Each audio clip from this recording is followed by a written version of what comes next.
Bismillahirrahmanirrahim. Assalamu alaikum. Welcome to Newsroom. I'm your host Omar Khalid. But today is the 30th of March 2023 and these are the stories that we will be discussing in detail during the course of the show. We'll begin, ladies and gentlemen, with the attack on Lakki Marwat, the police station, as well as the incident in which the DSP has been martyred along with four others.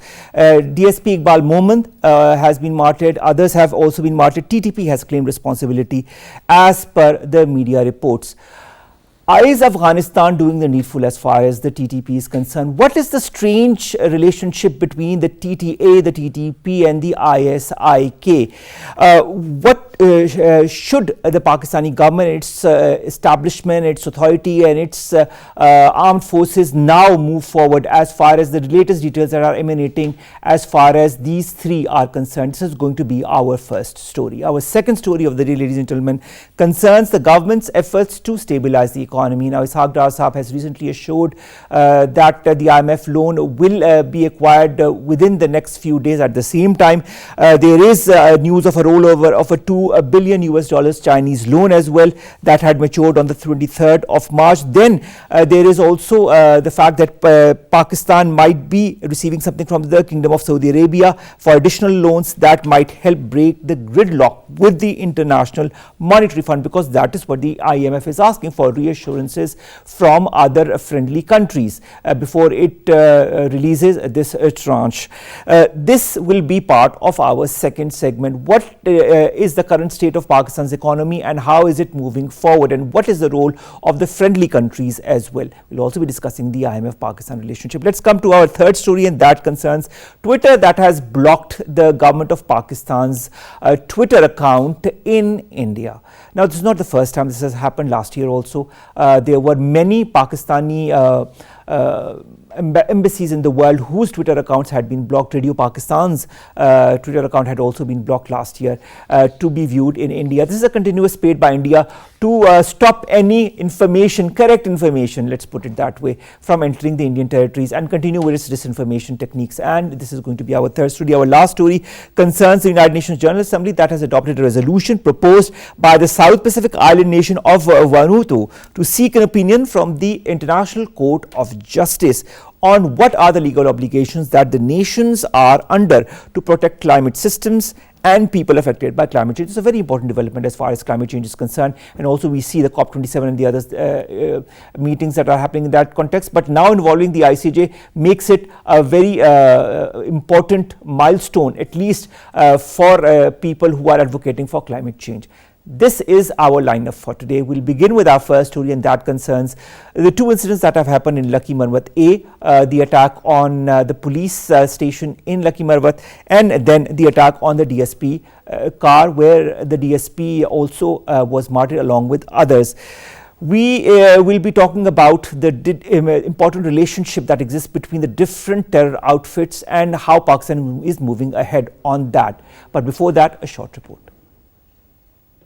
Pakistan has rendered unparalleled sacrifices in combating terrorism, and particularly security forces are performing magnificent duties against terrorists as a first line of defense. The threat of insurgency poses to Pakistan was illustrated again as a deputy superintendent of police and 3 constables were martyred when an improvised explosive device went off on the Pirwala road in Lakki Marwat, Khyber Pakhtunkhwa. According to the police, the blast occurred as the personnel were en route to the Sadr police station, where policemen were fending off an attack underway. A police statement also revealed that the militants were equipped with advanced and heavy weaponry. The outlawed terror group Tehreek-e-Taliban Pakistan claimed the attack in a statement. Condemning the incident, Prime Minister Shahbaz Sharif said that the sacrifices of police officers in the war against terrorism were unforgettable and prayed for the speedy recovery of the injured persons. Since the talks with the TTP broke down in November, militant group has intensified its attacks, and Pakistan has been urging Afghan authorities to deny TTP terrorists any safe haven. As the Afghan government seeks recognition, it must pay heed to Pakistan and international community concerns by preventing use of Afghan soil by terror outfits against other countries. Elimination of terrorism is a must for Pakistan's survival and development. An entire nation stands united with its security forces in combating this scourge.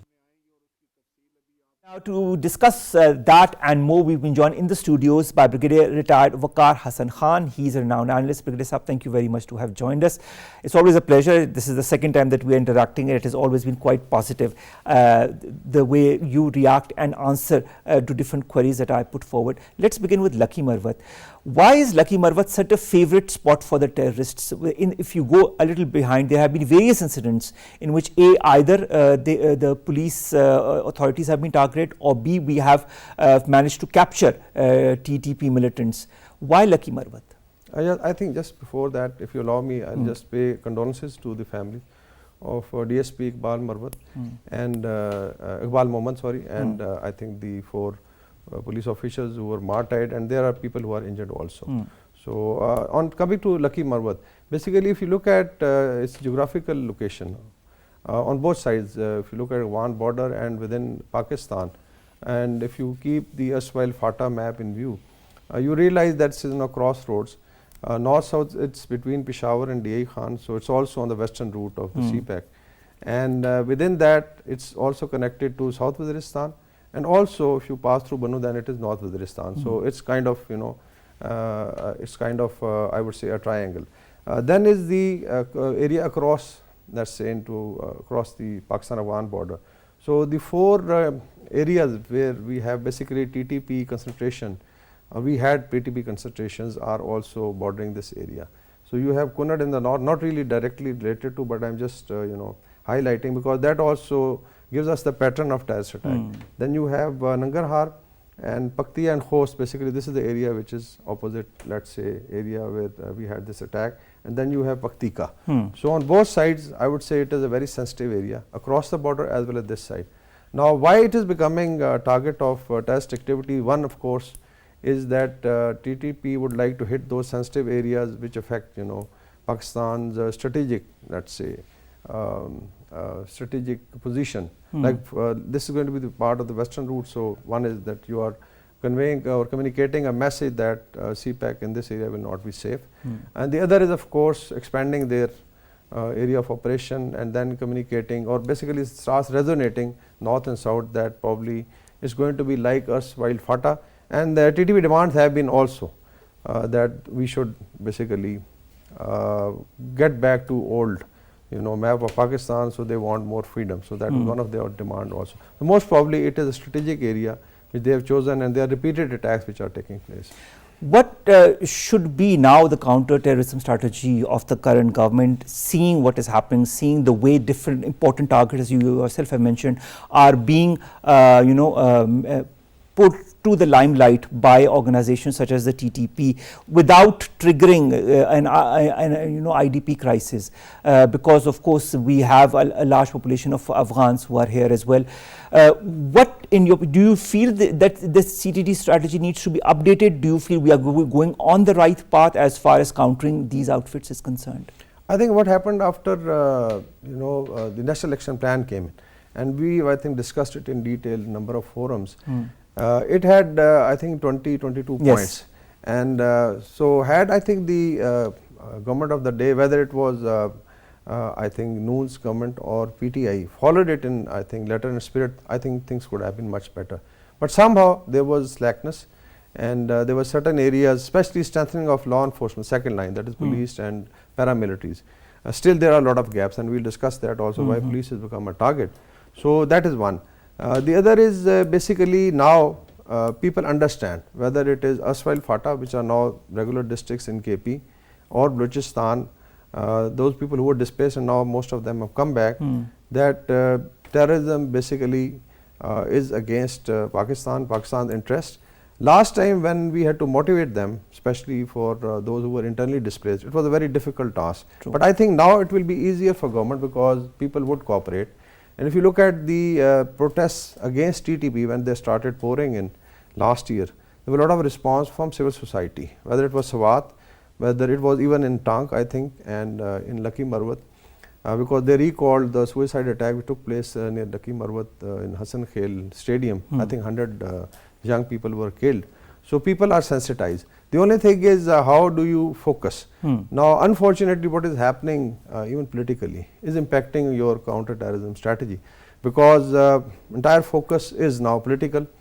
And despite that, and if even look at the story of how this DSP rushed in the line of duty, it was 1 AM. So, you know, it's almost you are very close to Seri, and then you get up, you get a call, so you rush to the area where you feel that there is going to be targeting or there is a terrorist attack. So, in the line of duty, the police is doing everything.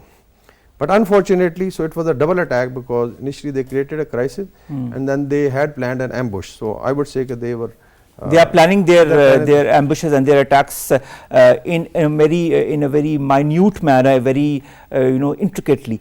Now let's ask the question, the elephant in the room. Why is the police I shouldn't use the word favorite target, but the target that we've seen in the last few months of such organizations? I think police has a dual role, especially if you look at KP's police and to some extent police in Balochistan. Because in KP you had Ashwal Fata, where they were FCR and it was a different rule. So basically it was the Frontier Corps and Frontier Constabulary would be employed. So police was never employed. These areas which are now opened as regular districts are new, and so it means that, and these are all mountainous, very difficult to move around. If you look at a checkpost, they are isolated. They are not like Punjab or let's say settled areas of KP. So it's a difficult area to man as far as police is concerned. So there are basically two domains where they have to operate. One is general law and order management, which is like looking after the petty crimes, let's say theft or maybe murders or car snatching. So that is definitely a different domain. The other is now terrorism. So I think police also needs to basically be, let's say, I would say groomed and upgraded to meet those two threats. Then there are SOPs. For instance, if you recall when there was terrorism in FATA, how the army and FC used to operate. There should be road opening days, and I'm sure the situation is not that bad, but there are certain SOPs. So whenever there is a convoy moving, even if there were two vehicles which were moving, there was road opening by another group. Now in this case, if you look at how he was ambushed, so probably it was there was nothing placed as a safeguard when he was moving. So now we have to basically get back to those SOPs. So there is a gap. I will not really because police has laid a lot of, I think, lives, and they have sacrificed, I would say, as much as the military or Frontier Corps or Rangers. So we can't really blame them. And if you look at the dual tasking, it's a very heavy load that they are carrying. So I think there is a need to now get into that mode. And if you even take out the old National Action Plan, everything is given. The strategy is worked out, the policy directions are there, and we have to strengthen, I think, counterterrorism, let's say, instrument within these troubled areas as well. Now, as per the statistics that were released by a Pakistani think tank, Pakistan Institute for Conflict and Security Studies, January of this year, 2023, remained the deadliest months since July of 2018. 134 people lost their lives, a 139% spike as far as the incidence is concerned. The way this year has started, what should we expect for the remainder of the year? Do you feel this is a deliberate strategy by organizations such as the TTP, the ISIK and others to destabilize Pakistan at a time when Pakistan needs stability the most? Yes, I think one is, I would say even this strategy by the terrorists is born out of frustration. Of course, there was a change of guard in Afghanistan after the Americans left. We expected that definitely there will be a writ of state. But I think we should have realized that for Taliban or Islamic Emirate of Afghanistan to establish writ of the state throughout Afghanistan would be a very big call. One, they were not organized as far as their police and let's say border protection forces or armies. They are still in the process. They are from guerrillas, now they are basically being converted into conventional force.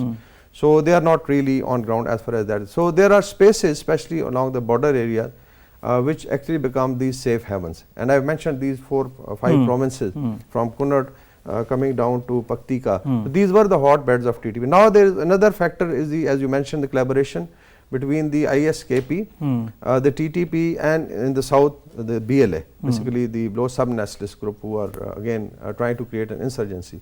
So there is a coordination, and definitely there are hostile forces or hostile intelligence agencies who are playing or funding it.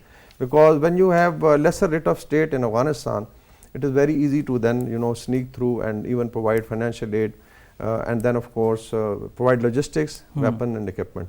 So that is one major factor, and till the time Afghanistan stabilizes, I think this challenge is going to stay, which should have been foreseen. Should not have been happy that okay, now the GIs have left and probably everything will be hunky-dory.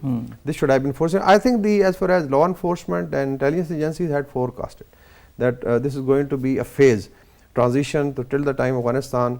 But there are certain good things happening. If you look at the region, for instance, Iran, Saudi Arabia. That is a very good. So logically, it should have a salutary effect in Afghanistan for sectarian tensions, and it will become, I think, a disincentive for any terrorist organization. Then, of course, is within Pakistan, sectarian tensions would reduce. So definitely, we can focus on terrorism. Let's hope that. Yeah. So there are a lot of which is happening around, which should actually help. But I think this still remains a transitory phase. The other, as I mentioned, is your internal politics. That we are so much divided and we are so much engrossed. Even the public has been now brought into this political, let's say, arena, that there is less focus. Now, if you look at the chief ministers, the governor, how much time they should be paying attention to terrorism, I think there is a need to, need to focus on the issues. You talked about Afghanistan, Brigadier Sahab. There are so many queries that I have regarding Afghanistan, and like your point of view on them. I'll list them and I'd like you to answer them one by one. One of our very important missions went to Afghanistan to communicate to the Afghan Taliban's interim government about the involvement of the TTP in Pakistan and how they go across the border and create havoc in different areas in Pakistan. Has there been any reaction in your point of view from the Afghan interim government as far as that is concerned?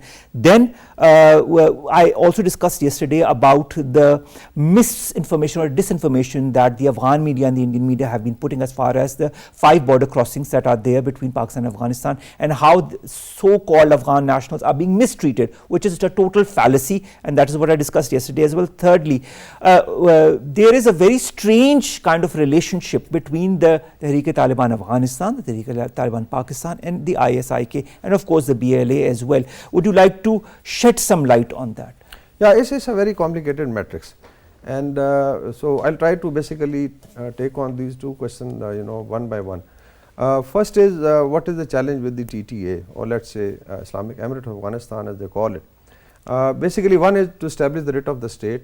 As far as fight against the American was concerned, or the NATO, there was definitely collaboration and coordination. The reports were there, so they would conduct, but when the IS came in, especially the ISKP, then there was division, within the ranks and file of the Taliban leadership as well as on the TTP. But haven't the ISIK also hired a lot of TTP militants? Now if when the TTA, let's say, started pressing them, especially on Pakistan demand, and I think they genuinely felt about it also, that and they also, I think, claimed that there will be no terrorist attack against any country in the region. So I'm sure they're looking. But that was the first statement by Mr. Muttaqi. Yes. So that's why there was a pull, between TTP and ISKP. So there's, I think, a shift, and there are certain attacks within Afghanistan. In Kabul, if you followed, they were done by ISKP against the Afghan government. So there's a division. But still, if you look at the lower cadre, with which the foot soldiers of TTA and TTP, so I think still there are splinter groups who would coordinate and provide help to each other. But isn't there some kind of a liaison between the TTA and TTP as well? There has been a 20-year relationship between the two. Do you feel that relationship still exists? Yes, that's what I am saying, that maybe not at top leadership level, but at mid-level and lower leadership level, because if you don't have writ of the state, you cannot really, surveil everything. So basically, it's the lower cadres, and maybe certain elements like the Indian intelligence. Now they are trying to get back into Afghanistan. They are claiming, because through financial support, that they have started re-engaging. So definitely the RAW will again, I think, come back and again start this dirty game that they have been doing. So that is, I think, one major factor where we have to decipher the relationship and understand it. But I think the delegation which went to Afghanistan communicated it in, I think, very clear terms. And I think they were shown the evidence, and there was no answer by the, let's say, TTA and the Afghan government that, how to, let's say, justify what was happening. So they were very clearly told. I think Pakistan has also communicated that if it doesn't stop and the red lines are crossed, then Pakistan will have the right to even, I think, strike across. So it was mentioned, I think, that the way we are dealing them here, they will be dealt even on the Afghan soil. But I hope that Afghan government understands it and we don't reach to that level. Now coming to the propaganda against Pakistan, border management, and how the Afghans are, let's say, maltreated. If you look at the figures, I think you've already discussed. Monthly, there are, I think, 3,80,000 people going across. Mostly, basically, Afghans coming and working in Pakistan, or from this side going to that side to trade and transport. So this is the kind of volume. There are villages which are divided villages, half villages in Afghanistan, half is in Pakistan. There are houses which are divided. So there are families definitely. And if you look at visa regime, border crossing is being manned at, I think, 100 border crossing points. We also have an integrated system for border management. And with all that, still in case the Afghans, let's say there are patients or journalists or somebody is in distress, Pakistan would even allow them to come for medical treatment even without visas. So even they could do it on a simple document. So this is the kind of help which is being extended. But if you look at Indian propaganda, at times, certain Afghan media tentacles, they would basically blame Pakistan. So if we are giving so much, and if you look at even the food supply, if in case Pakistan doesn't supply, let's say, wheat in the coming season, literally they will be starved. And same as Afghan transit which has been provided to Karachi and now Gwadar. I hope the interim Afghan government understands the help and the collaboration that Pakistan has been giving it since the last few decades. Do you feel that the TTA will be able to rein in the TTP? Yes, in the long run? It is going to take time, because as I mentioned that in order to build up the security apparatus, it takes a lot of time, especially conventional security. Basically, these were ragtag guerrilla fighters, and now they are being integrated into police service, into the army, and even civil services. And mostly, I think it will be definitely, because there is when there was a regime change, there was an elite change also. A lot of elite has left in terms of, let's say, bureaucracy. Senior generals or senior police officers are gone. So most of them have either moved to West or Middle East. So there is definitely a gap as far as the leadership is concerned. Then there is issue of training. Economy is in poor condition because it's cut off. Diplomatic, if you look at Afghanistan, I think Pakistan is probably, or maybe Qatar is the only outlet that they have, that we are helping them diplomatically. There were conferences held in Pakistan to help Afghanistan government getting recognized. So all told, I think it's going to take a while that they are able to establish the writ of the state in all corners of Afghanistan. Brigadier Sahib, we've got 1 minute. I'd like very quick answers to some of the questions. Lashkar-e-Khorasan, you remember that group that claimed itself to be behind the killing of 2 ISI personnel. Then do you feel small splinter groups like these are going to evolve in the long run? And do you feel we understand how to deal with them? Yeah, definitely. If you look at our intelligence agency and law enforcement, they have been on the forefront of this war on terror, and their officers, even like Brigadier Bucky, was a friend who lost his life, recently while basically operating in the border area with Afghanistan. So, and he was one of the linchpins of your counterterrorism strategy. So I think these sneak attacks are likely. We should expect that. All right. But the strategy has to be wholesome, and I think NAP has to be revived to its full potential. All right. And I think there's no way that Pakistan should hold back, and should go for an all-out, with an all-out plan to crush this. Finally, Brigadier Sahab, my last question. Does the TTA understand the double game that the TTP is playing? On one hand, it is forging alliances with the ISIK. On the other hand, it continues to show some kind of affection towards the TTA. Do you feel Pakistan can help the Afghan government or the interim Afghan government deal with this duality of the TTP? I'm sure there is, I think, already work going on. One is, of course, intelligence sharing. The way I think this was communicated this time, and the defense minister and I think some of our intelligence people went there and communicated it. So it was, I think we can help them and to build their capacity. And gradually, I think TTA would realize that Pakistan and Afghanistan are twins, and we have to survive together and look at economic for the longer run, for the stability and of course of all sorts, security or economic stability in the region. That is very important. Thank you so very much, Brigadier Retired Waqar Hassan Khan Sahab, to have joined us, to have talked to us on so many different angles concerning these two incidents in Lakki Lakki Marwat, and how they are all connected to terror outfits that are operating in this country from across the board. Thank you, sir, to have joined us. Our second topic, ladies and gentlemen, concerns the economy of Pakistan. Now, Ishaq Dar Saab has showed the business community that the IMF tranche is coming through in the next couple of days. At the same time, we've also have reports of rollout of the 2 billion Chinese loan to Pakistan that matured in 2023. It might be happening, and this is in the process. Then there is the indication from the Kingdom of Saudi Arabia of getting something that has been said by Dr. Aisha Pasha, Minister of State for Finance.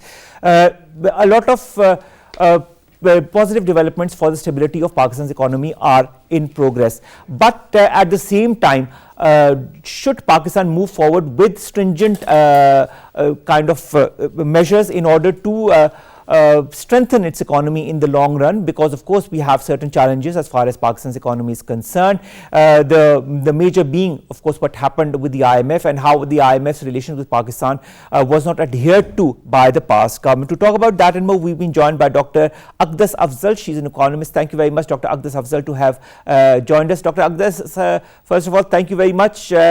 It's an important discussion here. A lot of concern is being shown by the general public about where our economy is going. Ishaq Dar Saab shows the business community on Sunday that matters with the IMF are going to be handled, and the stalled 6.5 billion bailout package is going to be revived. When should we expect this task level agreement with the IMF? Dr. Aqdas, can you hear us? Yes, I can hear you. Thank you for having me on the show. I think to answer the question, when can Pakistan hope to hear some good news from the IMF? I think your guess is as good as mine, because I've been mistaken and wrong about all the dates that I've been giving about this. So I think I'm not going to give any date. But I think the negotiations between Pakistan and IMF are now basically waiting for these written assurances from friendly countries. And if utterances are to be believed, we know that our friendly countries are going to step up to the plate and provide us with the insurances so that the IMF is going to give us the much needed foreign exchange that our economy so badly needs. So I would cautiously say that in the next 2 to 3 weeks, we should be hearing some positive news on account of Pakistan finally reaching a staff level agreement with the IMF. So I'm still hopeful, but I've been wrong about the timelines that myself and everybody else in Pakistan has been giving, because some of this situation with the IMF has definitely has been impacted by certain external factors, not of Pakistan's own doing. Because I would like to remind your audience that there is now talk of this agreement being delayed because there are certain changes going on in this larger context of a burgeoning rivalry between the US and China. So some people have definitely been saying this. So it's definitely on the cards. It is definitely on the table. It is going to be signed. But as to give exact date, I think I would be unable to give that to you right now. All right, Dr. Aqdas, I'd like to understand the assurances that the IMF has requested of Pakistan from friendly countries. Do you feel Pakistan has confirmed these assurances to the IMF, or is Pakistan in the process? We are hearing the reports from the rollout of the Chinese $2 billion US, and also of something that might be coming from the Kingdom of Saudi Arabia. Does that suffice as far as the assurances that the IMF is asking us are? Absolutely, absolutely it does. I think Pakistan's friendly countries are going to provide the assurances that the IMF has asked for. And I think this staff level agreement is going to materialize. It's only a matter of time. It's not a question of if, it's a question of when. And I think sooner rather than later, it is going to materialize. A lot of people have concerns that Pakistan might default. Do you feel there is any chance of that? I think there is a chance of that happening, but the probability is very, very, very, very small. There is always a chance of all countries defaulting, but I think the chance is very, very low. We did come very close to a very precarious situation in the past. But I think because of certain of this help from China primarily, Pakistan was able to avoid default. And I myself and a lot of other Pakistanis are very thankful to help coming from our Chinese friends. So I think the probability of Pakistan defaulting is very, very minuscule. I don't think Pakistan is going to default if you ask me. And I think we should be able to stabilize Pakistan's economy. But I am going to say this, that the effort of Pakistani policymakers, stakeholders in stabilizing Pakistan's economy are going to be a function of how stable Pakistan's politics is going to be. And I think at this That point, is it is interrelated in anybody's your point guess. of view. Pardon me? That is interrelated in your point of view. Not only is it interrelated, but I think Pakistan's economy stabilization is directly related to how stable Pakistani politics is going to become in the months to come. And I think if the current volatility, the political chaos that we have seen over the last 1 year, if this continues, the job of making Pakistani economy stable is going to become tougher. But if for some reason Pakistani political class and political stakeholders are going to be able to agree on a certain rules of engagement, then the job of making the economy more stable is going to become easier. All right, you talk of the direct implication of political stability in Pakistan to economic stability in our country as well. I'd like to refer to what Dr. Aisha recently said. And she said that Pakistan's credibility has become too low in the eyes of the IMF because of past experiences. The former government of the PTI decreased the prices of petroleum products when they were highest in the international markets, while PTI government had an agreement with the IMF that it will be increasing the petroleum prices. Do you feel that some of the actions of the previous government led to the tough position that the IMF is taking vis-a-vis Pakistan? I think it was certain steps taken by the previous administration as well as by this administration that, contributed towards this deficit, this confidence deficit or trust deficit, as they call it, between the IMF and Pakistan. But I think in both situations, this, in my personal opinion, this was not out of incompetence. I think it was out of political implications, both for the previous administration as well as for this administration, because both these administrations are Pakistani administrations, and they have to keep the interests of Pakistani people, front and center of themselves. And I think both administrations were trying to prevent inflation in Pakistan. So I think we should try to understand what has happened in the last 1 year in the wider context of politics and inflation. All right. Aqdas have recently talked about reforms in the energy sector. How important do you feel are those? Those are actually one of the conditions that have been laid down by the IMF. And I think if Pakistan is not able to reform the energy sector, I think no matter how many extended fund facilities we take with the IMF, we are not going to be able to put this country's economy on a sustainable trajectory, which is what is very important at the moment. I mean, for example, you might get this funding from the IMF, you might be able to stabilize your economy for a few months, but then it's going to be back to square one, going back to the IMF in a few months. So I think in order to put this economy on a stable trajectory, it is very important to implement reforms. And one of the most important reforms is to reform the energy sector, which is basically bleeding the fiscal side dry as far as Pakistani economy is concerned. Do you feel it's an easy task? It is a very difficult task, I think, because not only is it going to require all the acumen that our policymakers have, it's also a very complex, wicked political problem. For instance, if let's talk about trying to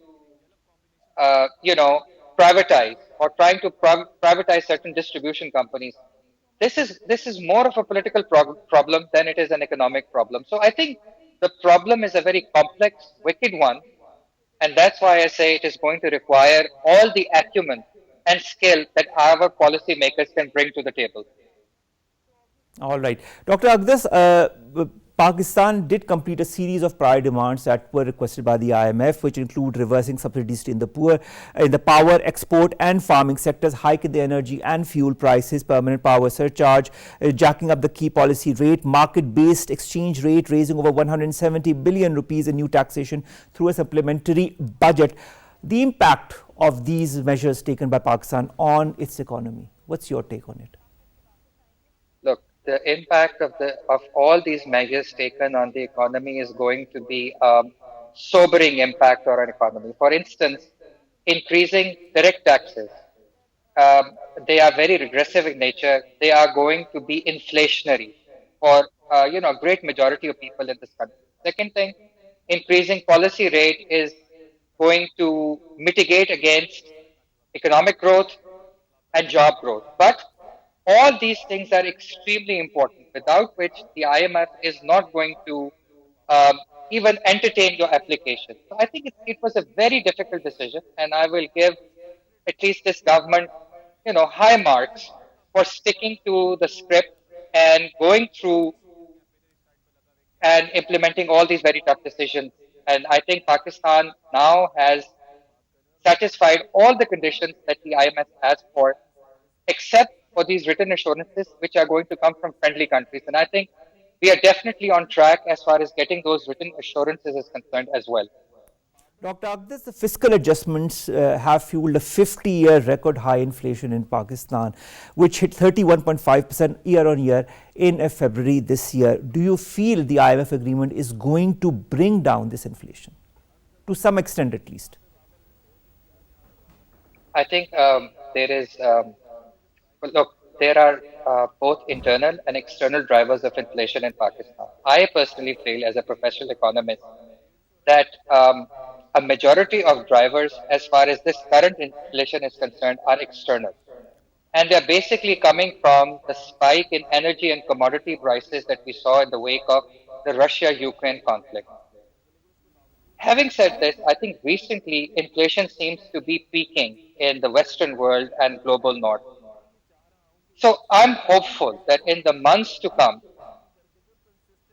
we should be able to bring inflation down in Pakistan substantially. All right. Dr. Aqdas, China has been helping us, and of course there might be a rollout of the 2 billion package that it has given to Pakistan. Then there is the help from the Kingdom of Saudi Arabia that is in the pipeline, as well as confirmed by Dr. Aisha. Then there is the UAE that has also been helping Pakistan over and out. The UAE ambassador also acknowledged Pakistan's economic policies recently while he met with one of our ministers. Do you feel countries like these and their role is going to be very important for Pakistan in the coming months and years as well?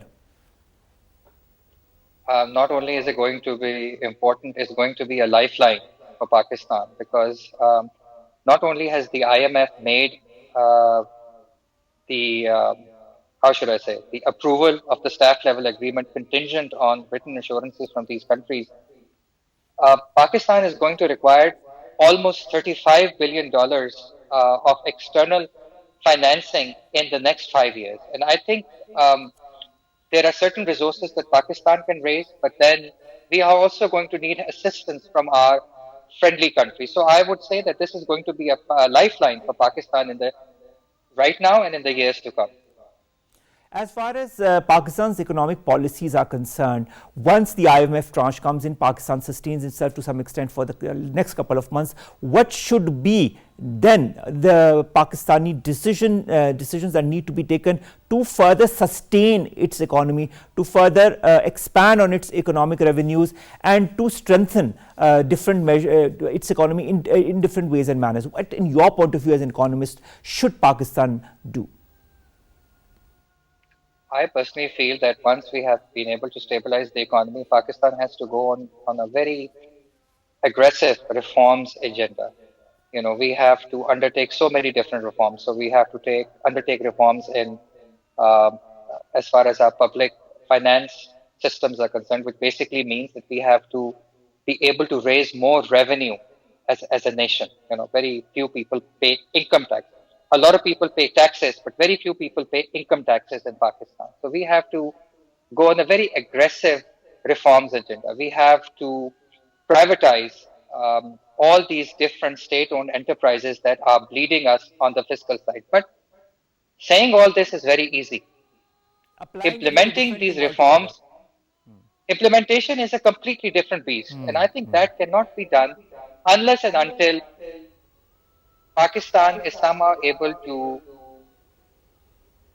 take care of its political problem.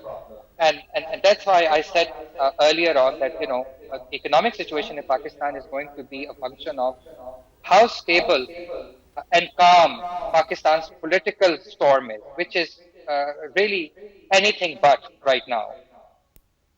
All right, Dr. Aqdas, how important is the role of the remittances that we receive from the Pakistani expatriates? Do you feel that might also play a role if we receive more and more remittances from the different expatriates across the world in Pakistan?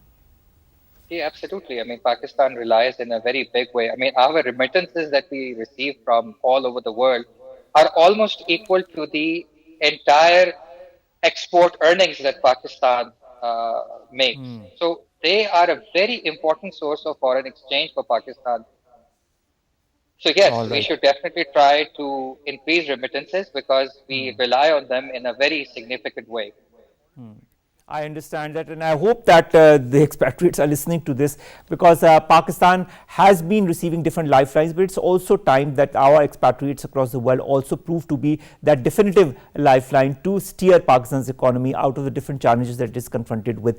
Dr. Aqdas, Afzal, thank you very much to have joined us, to have talked to us about the different assurances that friendly countries have recently given us, like China, like the Kingdom of Saudi Arabia, like the UAE, as far as being on Pakistan's side and helping Pakistan in confront all these challenges that it is confronted with, and of course the good news that we might be hearing soon in the next couple of days from the IMF as far as this tranche that we are needing in order to sustain Pakistan's economy is concerned. We wish for the best, and we hope that Pakistan comes out of the challenges, especially on the economic front. Let's come to our last two stories. The first concerns Twitter. Now, we yesterday were talking about Elon Musk, but today let's talk about how India is also trying to control Twitter, or the way it is trying to control Pakistani presence on Twitter in its own country. Now, of recently, Twitter has blocked the Pakistani government's account from being viewed in India in response to a quote-unquote legal demand. The account, Government of Pakistan, can no longer be viewed in India. If you remember, well, if you go a little behind, June of 2022, Pakistan's different Twitter accounts had also been blocked in India. At that time, it was also Radio Pakistan, it was different Pakistani embassies across the world. This is a deliberate attempt by India to block any kind of proper information about maybe its country, of maybe about IIOJK from entering the minds and the households of India. But you cannot stop information despite whatever tactics you might try. The information, obviously, with social media and the different methodology that it uses, will ultimately reach every single nook and corner of India. You need to understand that. And finally, ladies and gentlemen, the United Nations has adopted a landmark resolution on climate on Wednesday by consensus, and of course this was pushed for years by Vanuatu and the Pacific Islander youth. The measure asks the International Court of Justice to lay out nations' obligations to protect the Earth's climate and the legal consequences they face if they don't. This is important in the whole context that we've had so many important moods in the past, like COP, like the IPCC, and there are different agreements in that we have seen, whether it be the 2015 Paris Agreement to meet emission reduction targets that has not been achieved of yet, and the different implementations that have been promised by the important countries but have not been met with. This poses a lot of challenges as far as the future of climate change is concerned. So in this current context, involving the International Court of Justice makes this whole process of implementing the measures to target climate change and to prevent the world from more such disasters as we've seen in the last few years, including Pakistan, the floods that we've seen, and the earthquakes, and so on and so forth, that happens in so many parts of the world.